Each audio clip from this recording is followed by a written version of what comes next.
Bienvenidos.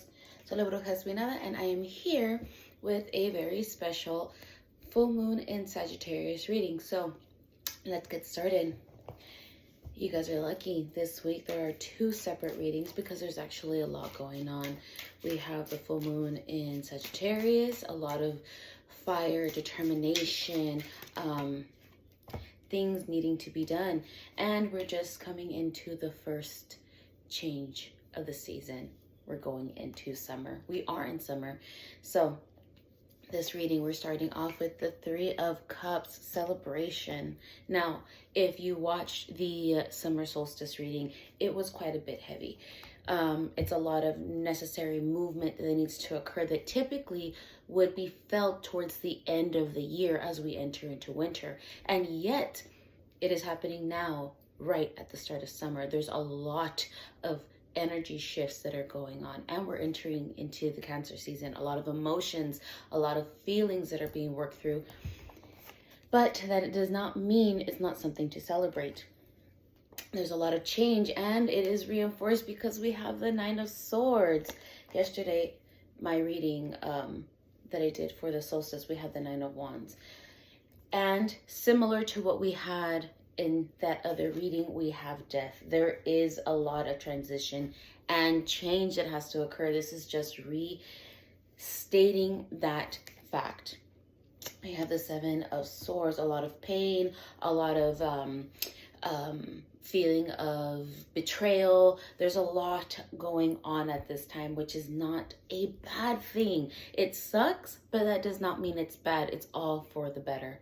We have the Two of Swords, the Three of Wands, the Five of Swords, the Two of Pentacles, the Page of Wands, the Knight of Wands, and the Two of Cups. I'm going to stop here. A lot of, there's a lot of swords. There's a lot of swords. In comparison to the solstice reading, we had a lot of wands and we had a lot of cups. In this, we have very, very distinctual sign of the swords. This is a lot of air energy. There's a lot of communication that is super important at this time. So, starting with the Three of Cups. The Three of Cups can be interpreted in many different ways. The feeling that I get out of this is celebration. And that isn't, well, celebration isn't necessarily, well, that's honestly the first word that comes to mind. That's the first word that comes through. So celebration, but it also could be a union to come together with, I want to say with your party. That doesn't mean that it's a festive party. What I mean is like with your group, with your people. The people that you feel safest with, the people that you can be vulnerable with, the people that you can be 100% honest with, that you know will not judge you. It is time for a get together. It is time to get together with your crew, with your homies, with whoever it is that you feel safest with. It is time for a reunion of sorts to really unburden yourself. Sometimes as we come together, there is so much that you're holding in, because if you actually put into practice the idea of transition that you have to create in order to allow your ego death to occur, in the solstice reading, one of the things that I did mention is that the death of an ego is not necessarily a bad thing, and there should be no connotation that, oh, you're an egoist, you have a big ego. No, the ego is a persona, a mask that you wear in a certain light, whether it's a work mask, a friend's mask, a family mask, whatever the case may be. The death of the ego is someone who has helped you survive for so long. That is the majority, the mask you wear the majority of the time. So if it's the constant survivor that is, you know, always needing to put your strong face on, this is the death that needs to happen. You're no longer in that state of mind, or you no longer need to be in that state of mind. It needs to come to an end because you're trying to ascertain a whole different life for yourself. And if you're still holding on to items from the past, it's not going to benefit you. For example, I don't know why this analogy is the one that popped in, but it's the best analogy. So let's say you have a pest control problem in an area that you're living, and you've done everything that you can, fumigators, deep clean, it doesn't matter. You've done your part to make sure that your home is as clean as it can be. But unfortunately, what the ultimate issue is, the place where you have your home is not the best bet. Let's say it is built on top of a hotbed of where these pests reside. You can move, or you need to move to a brand new location because that location is no longer the safest place, because that is the foundation of where this pest control issue is. Now, if you take anything from that space the pests could have lived in, no matter where you move to, those pests can still be infested in those items, whether it's furniture, whether it's clothes. And if you take that into a new space, you can create a brand new hot spot for all this pest to then thrive. And that's not what you want to do. That's the analogy that came up. And it's a heavy one. And I'm not saying that, you have to buy brand new things, but sometimes starting with absolutely nothing is your best bet. And then eventually build up towards making your new space the new home that you wanted it to be from the jump. Sometimes you have to completely let go of the past, have to completely let go of what once was. I mean, you can take the memories that you have, the good memories that you had, the lessons that you've learned. That's not what this death is referring to. It is the struggle. It is the betrayals, your enemies, all these things that have weighed on you for so long, all the hurt. That is not going to assist you. It's good to have that as a reminder of what you don't want. And when it comes to the Two of Swords, we've had the Two of Swords before several times come up, and it's just that reminder. It is a choice. How are you going to move forward with this? Then we're followed with the Three of Wands. The Three of Wands serves as a reminder that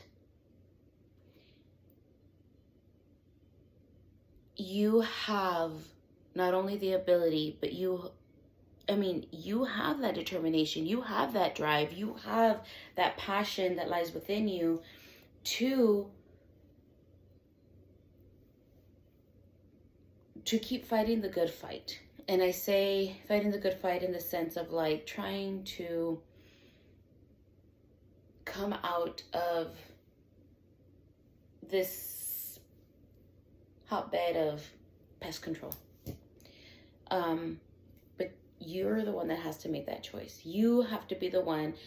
This is a full moon reading, so you're the one that has to manifest what it is that you know is going to help you reach the life, the level, the healing that you want to achieve for yourself, that you've always been wanting. It's not going to happen without work.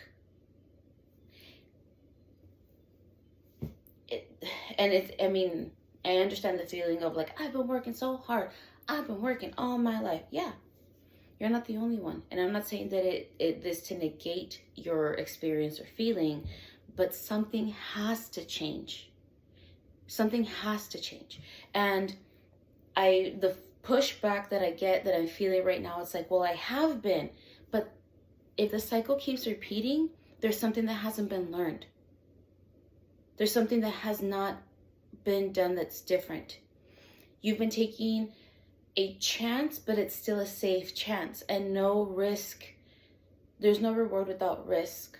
There's a risk that you need to take.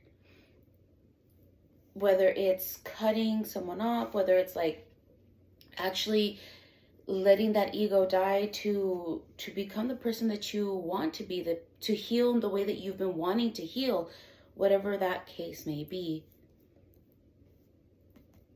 And this is just the reminder that you are not alone. And while everyone is going through something right now, whether what's the word? Not that it doesn't matter, but there's so many things going on in the world right now that are always going on in the world. And you refraining from reaching out to your people when you need to unload is not the move. So reach out. Maybe that's the ego that needs to die, that you still are minimizing your suffering, you're minimizing your pain, you're minimizing because you're still trying to be super strong, that you know if one of your friends is going through something, that you don't want to reach out because you understand they're going through a lot. And trust me, even this hits home because I myself also minimize my own issues. A lot of us tend to do that. There's some people that overburden others, which kind of makes sense when you see the Seven of Swords and the Nine of Swords. And honestly, the next card that followed after the Two of Cups was the Eight of Swords. There's a lot of conflict that's always brought to you as if you are the one to resolve this issue. But it's not your issue to resolve. You care about people so much that you are wanting to help, but it ultimately is always a burden to you. It causes you a lot of heartache and pain, and in the end, you don't get the thanks that you deserve. But the fact of the matter is that while that makes you a good person, you're not happy. So you know who's there, who can support you, and that support will always be there. Just like when you get mad at your support because they don't want to bother you with their own bullshit, it goes both ways. Just like they get upset with you, like, why didn't you say something? I could have given you so much time just to unwind, even if it's over a cup of coffee. And I know it's an internal battle because we have the Five of Swords. This is a whole bunch of swords here. There's a lot to work through. But you're the one that has to decide. The Two of Pentacles is a decision. It is a choice. It is, I want to say, a flip of the coin. This is a reminder of the resources that you have on hand. Will you utilize your resources? Your resources being your support group, your friends, the ones that you can truly trust. And I know that it might be difficult because of so much betrayal that you've encountered in the past, but it is up to you to feel out using all this experience that you have on who it is that you can trust to talk to without judgment, without unsolicited advice, that you know that you can go to them and say, hey, I need to speak to you and I just need you to hear me. And if you want advice, you can feel like, hey, can you give me your opinion? What do you see that I don't see in this perspective, right? Utilize your resources. That's what they're there for. We have the Page of Wands. So the Page of Wands is, again, the beginning. But it is transcending from the beginning to the next level because we have the Knight of Wands. So all this determination, all this passion, all this dedication, you're leveling up. Because you're leveling up to be the best you. To heal who you are. When we have the Two of Cups, so this ties into this next one. We have the Two of Cups. So for the Two of Cups, it is the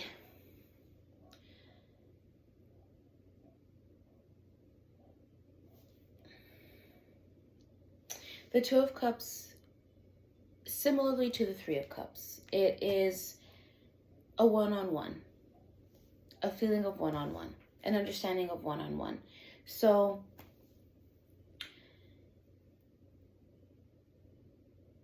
I don't,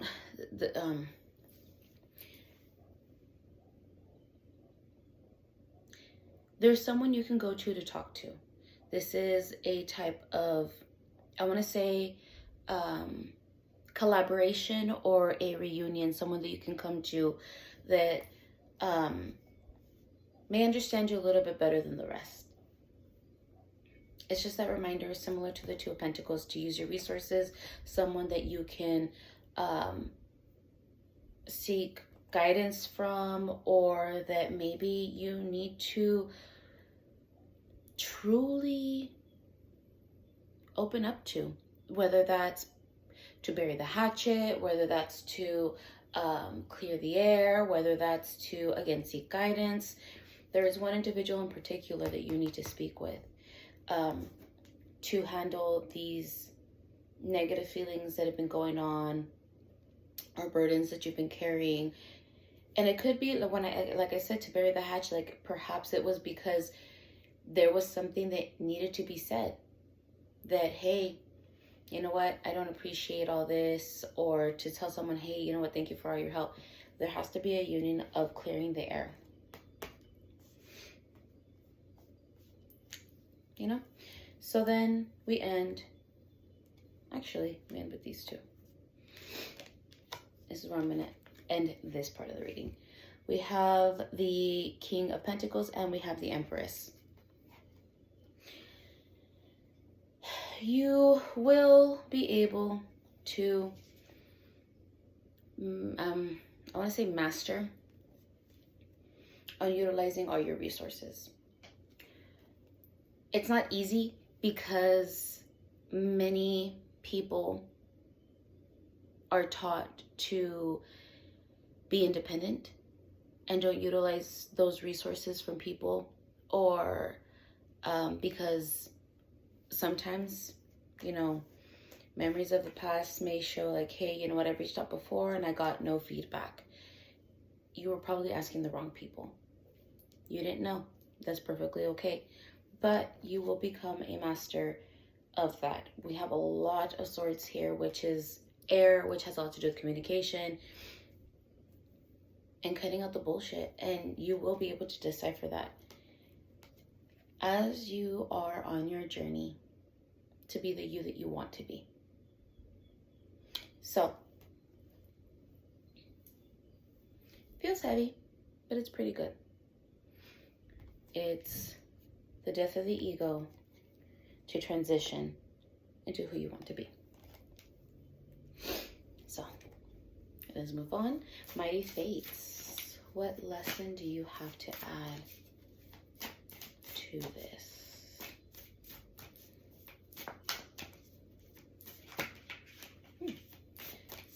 What lesson do you have to add to this reading?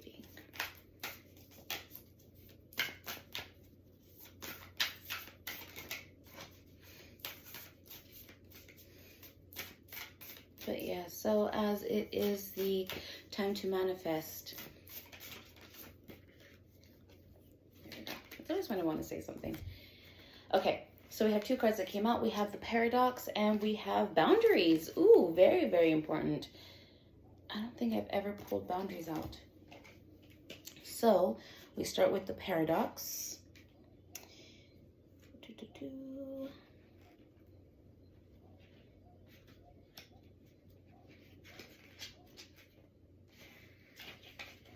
Paradox. This card is a reminder that we can hold two extremes at the same time. Sometimes we focus on things, whether internal or external, and see them as one-sided. But to hold the paradox within us requires strength. To see our most brilliant qualities and our most ugly, to acknowledge that they both live within us as a gateway to growth. Carl Jung said, "The paradox is one of the most valuable spiritual possessions, and for anyone who does shadow work, they know this to be true. But this can also be difficult for many people. If we have been raised in a rigid environment where things are always viewed as black and white, it may be hard for us to accept our flaws, let alone love them. One of the best ways to slowly enter a relationship with our internal paradox is to remind ourselves that we did not create these things within us. We inherited them. It does not define us, and yet we are responsible for it. To work more deeply with paradox as you witness yourself throughout the day, identify what types of thoughts you have more of, positive or negative. From there, find the polar extreme. For example, maybe you thought, I'm so fucking lazy. Acknowledge a couple of things that makes that true. Then find the polar opposite, i.e., hardworking, and acknowledge a few things or experiences that prove that you are hardworking.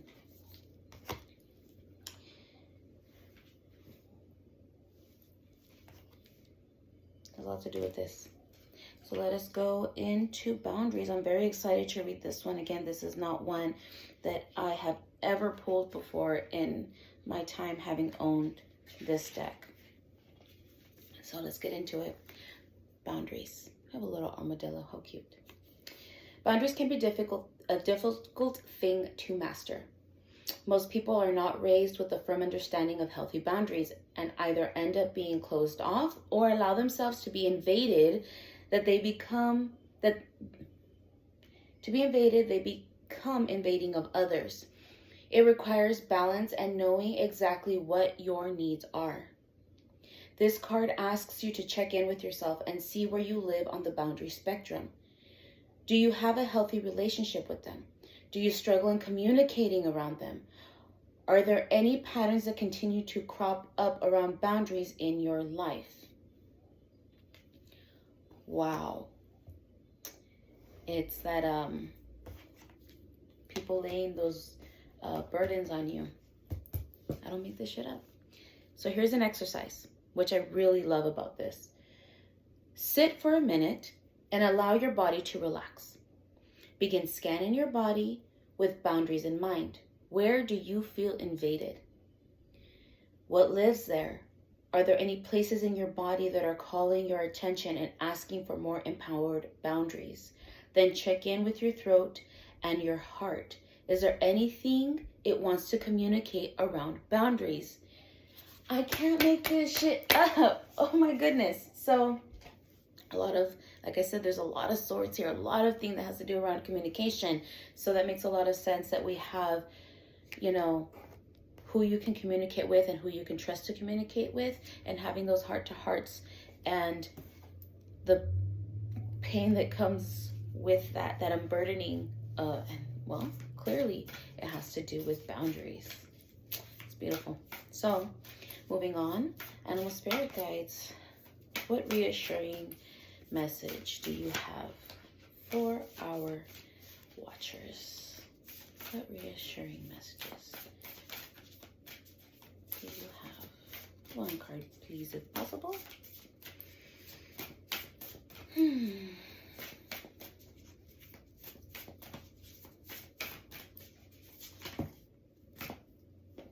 Two. We have Moth Spirit, Surrender Now, and Koala Spirit. Spirit has a plan. These are also two cards I have never pulled.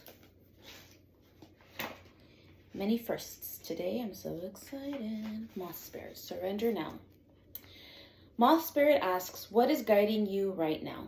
Are you in alignment with Spirit or pursuing something or someone with so much tenacity that it has become compulsion or addiction? Are you so intoxicated by a potential relationship or opportunity that you can't think straight? Hard work and dedication are virtues, and love, of course, is a beautiful thing.